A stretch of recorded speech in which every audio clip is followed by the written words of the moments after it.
सीमा पार बैठे आतंकियों के आकाओं को भी हैरान कर दिया। जिस कश्मीर को लेकर पाकिस्तान दुनिया भर में अफवाह फैलाता है, वहीं के लोगों ने आज प्रधानमंत्री नरेंद्र मोदी के कार्यक्रम में पूरे जोश के साथ शामिल होकर पाकिस्तान को करारा जवाब दिया। आज यहाँ पे ना कोई पत्थरबाजी हो रही है, ना कोई किसी जगह कॉल दी जा रही है। आज सारा कुछ अमन से चल रहा है। शुक्र है अल्लाह का कि ऐसा प्राइम मिनिस्टर आया है।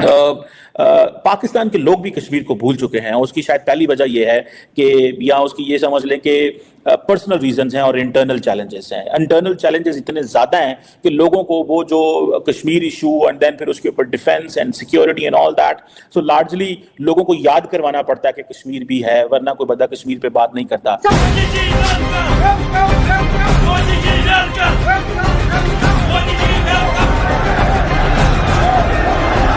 मेरा आपसे सवाल ये होगा कि उन्होंने वहां पर $777 मिलियन के तकरीबन 5,000 करोड़ के कहा जा रहा है कि प्रोजेक्ट्स अनाउंस कर दिए, और उनका ये कहना था कि टूरिज्म वहां पे एक तरीके से अब ओपन हो गया है कि उन्होंने कहा पूरी दुनिया से लोग आए। तो के साथ हमें कम्पीट करने के लिए बहुत बड़े टाइम की जरूरत है, ये चीज है, बहुत बड़े वक्त की जरूरत है। हम उनके साथ अपने आप को कम्प्रोमाइज क्या नाम कंपेयर नहीं कर सकते। अल्फाज में कर सकते हैं कि वो हमसे बहुत आगे हैं। अच्छा। वो बहुत आगे हैं। मकबूजा कश्मीर जिनको ऑक्युपाइड कश्मीर हम कहते हैं, उस कश्मीर में इंडिया ने बहुत कुछ बना दिया है। कि जो वेस्टर्न वर्ल्ड है उनको कोई गर्ज नहीं है, कोई परवाह नहीं है, और वो समझते हैं कि पाकिस्तान जो है वो अननेसेसरीली इसको खींच रहा है और कोई रास्ता जो है वो तलाश करने की वो भी कोशिश नहीं कर देता। या उसके ऊपर चढ़ाई कर देगा, मैं आपके साथ हूँ।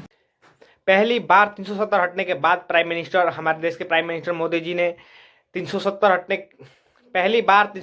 के बाद पीएम मोदी ने कश्मीर के दौरे पर गए हुए थे। तो दोस्तों आपको बता दूं कि उनके स्वागत करने के लिए कश्मीर अच्छे से स्वागत किए। उनको सुनने के लिए 2.5 लाख से ज़्यादा कश्मीरी महिलाएं एंड पुरुष शामिल हुए थे। दोस्तों आपको बता दूं कि ऐसे में दोस्तों कश्मीरी महिलाएं उनके बारे में बहुत अच्छे बात कर रही थी कि 3 तलाक हटाए, 370 हटाए, यहाँ पर डेवलपमेंट हो रही है, पूरे सोशल मीडिया पर छाया हुआ है। दोस्तों चलिए इस वीडियो में आपको आगे दिखाते हैं क्या होने वाला है।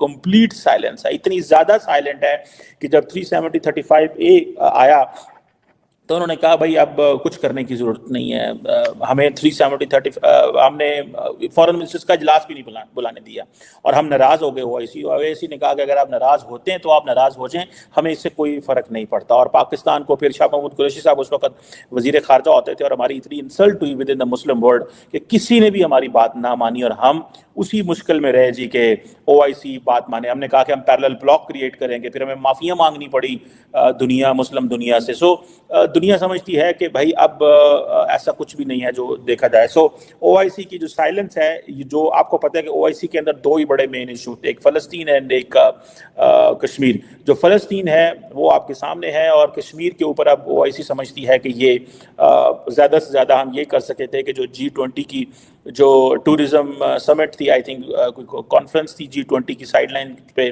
जो कश्मीर में हुई, तो उसमें हमने आई थिंक सऊदी अरब और Turkey and Indonesia didn't join, I think if I am not wrong. So ये है ओआईसी की टोटल सपोर्ट पाकिस्तान को।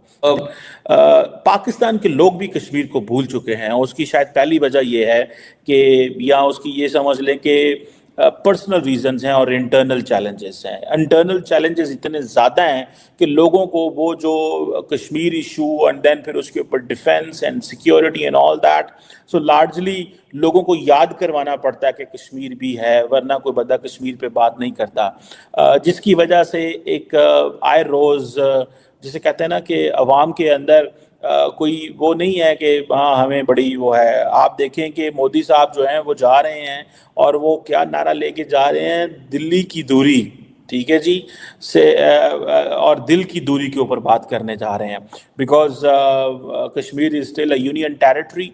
तो वो कहते हैं कि मोदी साहब जो एम्फसाइज करेंगे दिल्ली की दूरी और दिल की दूरी, मीन्स के दिल्ली बहुत दूर है और दिल भी हमारे दूर हुए हैं, सो हमने उनको कनेक्ट करना है।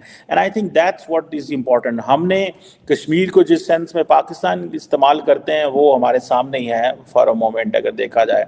दूसरी इंपॉर्टेंट चीज़, तीसरा इंपॉर्टेंट पॉइंट इसमें यह है कि इंडिया के ऊपर जो कॉन्स्टिट्यूशनल, पॉलिटिकल एंड डिप्लोमेटिक एक विक्ट्री प्राइम मिनिस्टर मोदी को मिली है। First he did a political move just before the elections कि उन्होंने कहा जी कि right after the elections 370-35A remove कर दिया एंड देन भाइयों ने कहा मैं जीत चुका हूं। देन उन्होंने सुप्रीम कोर्ट से ठप्पा लगवाया।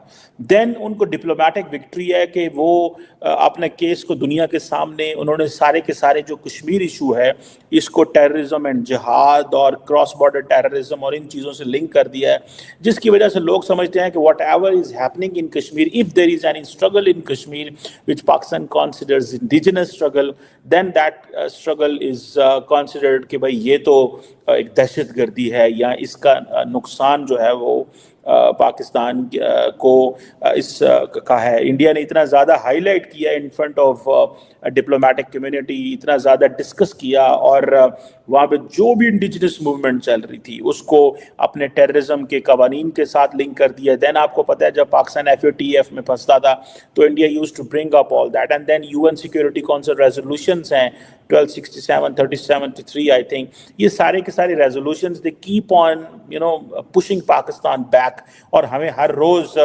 हमें इंटरनेशनल लेवल पे उन्होंने अपना केस जो डिप्लोमेटिक केस था वो जीता। And then doctor Jaishankar he has a very big voice, उनकी बहुत बड़ी आवाज़ है, big voice knowing that he is a foreign minister of 1.4 billion people, he speaks very good and कोई पाकिस्तान का फॉरेन मिनिस्टर उस तरह नहीं है जो उस तरह दुनिया के सामने पाकिस्तान के केस को लेके चले और दुनिया को बता सके कि नहीं ये दहशतगर्दी नहीं है या अपना मौक़िफ़ ही रख सके। लेकिन हमने अफ़गानिस्तान में दहशतगर्दी की जंग में दुनिया का साथ दिया, पाकिस्तान में दहशतगर्दी की जंग को स्टिल लड़ रहे हैं, लेकिन जब कश्मीर का मसला आया तो दुनिया ने कहा भाई ये तो क्या हो रहा है, ये तो आप मजाक खेल रहे हैं। चौथा, वैसे साहब मेरा आपसे सवाल ये होगा कि उन्होंने वहां पर $777 मिलियन के तकरीबन 5,000 करोड़ के कहा जा रहा है कि प्रोजेक्ट्स अनाउंस कर दिए और उनका ये कहना था कि टूरिज्म वहां पे एक तरीके से अब ओपन हो गया है कि उन्होंने कहा पूरी दुनिया से लोग आए। तो क्या आप समझते हैं कि पाकिस्तान के पास अब कोई क्या ऑप्शंस रह गए हैं और क्या पाकिस्तान भी पाकिस्तानी कश्मीर में टूरिज्म खोल सकता है, ओपन करे, उसे भी ये चाहिए? Sir over to you. देखें जी, ये बड़ा क्रिटिकल सिचुएशन है। जहाँ तक स्टेडियम में कितने लोग आए, क्या हुआ, वो तो भारत के अंदर जो मोदी साहब और उनकी पार्टी की और उनकी अपनी जो पर्सनल पॉपुलैरिटी और स्ट्रेंथ है और उनका जिन लोगों से मुकाबला है वो उस हिसाब से देखा जाना चाहिए। लेकिन जहाँ तक बात है अक्रॉस द डिवाइड पाकिस्तान से जो रिएक्शन की, ये बड़ी इम्पॉर्टेंट बात है और ये बड़ा एक तरह का जिसको आप कहते हैं ना कि फूड फॉर थॉट, एक लम्हा फिक्रिया के तौर पे इसको देखा जाना चाहिए। चूँकि बुनियादी तौर पे जाहिर है कि सोशल मीडिया भी पाकिस्तान में आज़ाद नहीं है। जो लोग समझते हैं सोशल मीडिया आज़ाद है। तो दोस्तों बात करते हैं UAE की। UAE जो है कश्मीर में तीसरे नंबर पर इन्वेस्ट करने वाला देश बन गया है। जो पहले बोल रहा था वो कश्मीर पाकिस्तान का है, वो आज ही देखिए आज कश्मीर में कितना बड़ा इन्वेस्ट कर रहा है, अलग अलग प्रोजेक्ट बना रहा है। दोस्तों आपको बता दूं कि हमारे प्राइम मिनिस्टर नरेंद्र मोदी के होते हुए कितना नामुमकिन चीज़ मुमकिन हो गया। दोस्तों आपको बता दूं ऐसे में 370 पहले बार मोदी वहां पर विजिट किए और उनको सुनने के लिए बहुत सारे लोग आए। आपको पता नहीं होगा कि वहाँ 2.5 लाख लोगों में से 1.5 लाख सिर्फ महिलाएं, कश्मीरी महिलाएं थी। दोस्तों आपको बता दूं कि ऐसे में वहाँ के कश्मीरी जो लड़के हुए करते थे, नौजवान हुआ करते थे, हमारे जवानों पर, सेना के जवानों पर पत्थर फेंके करते थे, वो आज सब भी बंद हो गए। दोस्तों आपको बता दूं कि ऐसे में हमें ये सब देखकर बहुत अच्छा लग रहा है।